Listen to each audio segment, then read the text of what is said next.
a conquista da terra prometida. Em último lugar, não foi pela obediência de Israel, não foi pela justiça de Israel, agora não foi pela obediência de Israel. Vejam aí no 6. Sabe, pois, que não é por causa da tua justiça que o Senhor teu Deus te dá esta boa terra para possuí-la, pois tu és povo de dura serve, coração duro. Lembrai-vos e não vos esqueçais de que muito provocaste a ira do Senhor vosso Deus no deserto, desde o dia em que saíste do Egito até que chegaste a este lugar, rebeldes foste contra o Senhor. Então, desde a travessia até chegar no Monte Sião, só havia desobediência do povo ao Senhor. Aí agora chegou no Horebe, versículo 8. Pois em Horebe, tanto provocar-te a ira do Senhor, que a ira do Senhor se acendeu contra vós para vos destruir. Subindo eu ao monte a receber as tábuas de pedra, as tábuas da aliança que o Senhor fizera convosco. Fiquei no monte 40 dias e 40 noites, não comi pão nem bebi água.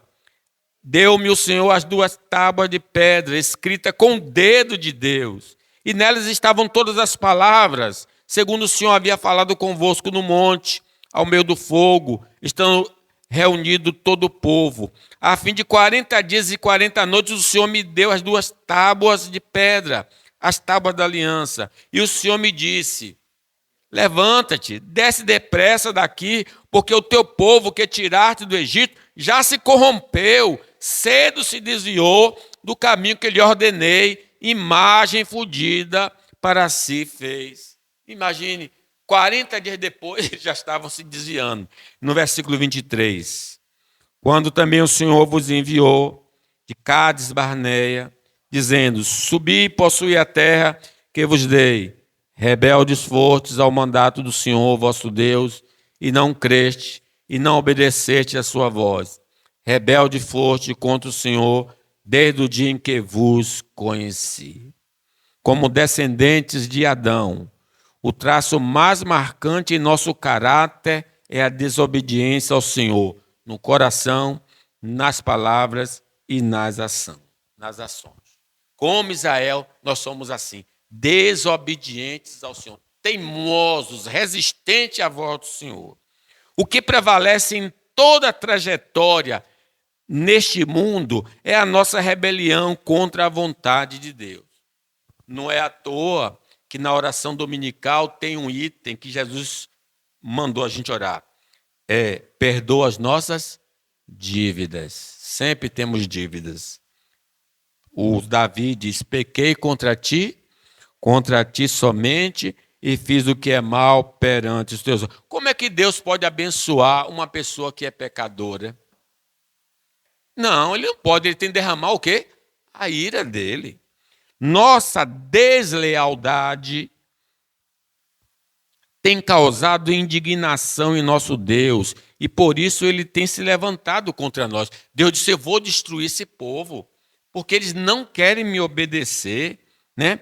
E lá em Corinto, alguns dizem assim: eis a razão porque há entre vós muitos fracos e doentes, e não poucos que dormem. Porque se nos julgássemos a nós mesmos, não seríamos julgados. Mas quando julgados, somos disciplinados pelo Senhor, para não sermos condenados com o mundo. Apesar de sermos contemplados com a graça divina, nós crentes, nós sempre estamos agindo contra o Senhor. Por isso, na primeira epístola diz: se dissermos que não temos pecado, a nós mesmos nos enganamos, e a verdade não está em nós.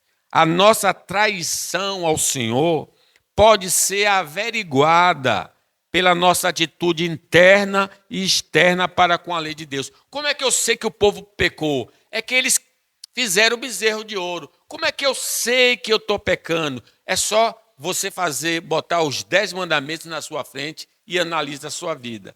E você vai perceber que você tem falhado nós temos falhado diante do Senhor. Todo aquele que pratica o pecado também transgride a lei, porque o pecado é a transgressão da lei. Nossa incredulidade para com a palavra de Deus se revela não nos submetendo aos ditos do Senhor. Diz que Abraão, quando ouviu o chamado de Deus, obedeceu. Mas nós, como Abraão também, em alguns momentos resistimos à voz do Senhor e não obedecemos à voz do Senhor. Nossos pecados têm o poder, irmãos, de apagar nossas melhores obras diante do nosso Deus, nos impossibilitando de sermos abençoados. Diz o profeta Ezequiel. Também quando o justo se desviar da sua justiça e fizer maldade, e eu puser diante dele um tropeço, ele morrerá.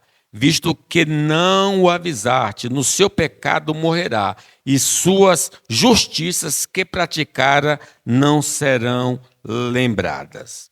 A confissão de pecados é obrigatória por isso. Porque quem é que não tem pecado contra o Senhor? Quem diz que não peca é um mentiroso, né? A desobediência se torna um grande impedimento para o Senhor ser generoso em derramar seus presentes sobre a nossa vida. Então, por que nós somos abençoados? Por graça. Pela graça sois salvos por meio da fé, isso não vem de vós, é um dom de Deus. O caminho que devemos seguir é a humilhação, como aquele publicano: tem misericórdia de mim que sou pecador. E o Senhor o abençoou. Ou aquele ladrão ali na cruz: nós estamos aqui porque merecemos, mas ele nada cometeu. Lembra-te de mim quando entrares no teu reino. Concluo, meus irmãos. A gente aprendeu aqui que as bênçãos que recebemos da parte de Deus é pura graça. Não é porque você ora, não é porque você dá dízimo ou faz isso ou aquilo, não. É graça de Deus. A graça do Senhor manifestando em nossa vida. Não há qualquer mãozinha humana que influencie Deus a nos abençoar. Não adianta fazer aquela cara de piedade: ó, me dê. Ele não se comove, ele dá porque ele é bom.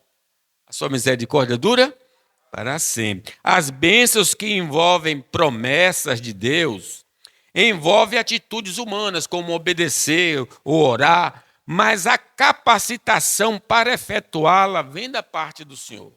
Se você está cumprindo um requisito de Deus, é porque o próprio Espírito Santo está lhe empurrando para fazer isso e receber o que é prometido. A grande virtude em estar na presença de Deus plenamente, conscientes de que não somos merecedores de nenhum tipo de favor divino. A gente só pode dizer: tenha misericórdia de mim. É a única coisa que a gente deve se manter diante do Senhor.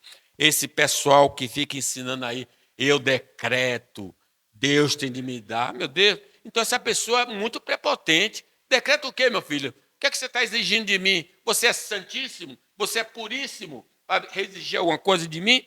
Deus não tem nenhuma obrigação para conosco, e sim para consigo mesmo, porque em seu próprio nome é que ele vai fazer as coisas. Ele jurou, como não tinha ninguém maior do que ele jurou por si mesmo: eu vou te abençoar. Então, se ele jurou, ele vai cumprir a sua palavra. Até as dificuldades na vida cristã são graças de Deus para nos levar à perfeição. Tudo coopera para o bem daqueles que amam a Deus, daqueles que são chamados pelo seu decreto. Vamos orar, então, segundo as promessas de Deus, pois ele vela pela sua palavra para cumprir. Conheça o que Deus disse que quer fazer na minha vida e na sua. E você ora: ó, o Senhor disse que ia fazer isso, o Senhor disse que ia me dar a terra. Nós estamos aqui esperando a terra. E ele vai cumprir, porque ele não é homem para que minta, nem filho do homem para que se arrependa. A salvação, a santificação, a glorificação são obras divinas que se concretizarão em nossa vida, conforme revelada a Escritura. Aquele que começou a boa obra em vós há de aperfeiçoar até em Cristo Jesus. Confie no Senhor, mas não confie em si mesmo. Esse é o caminho da bênção. Sem fé é impossível agradar a Deus. Que Deus nos abençoe.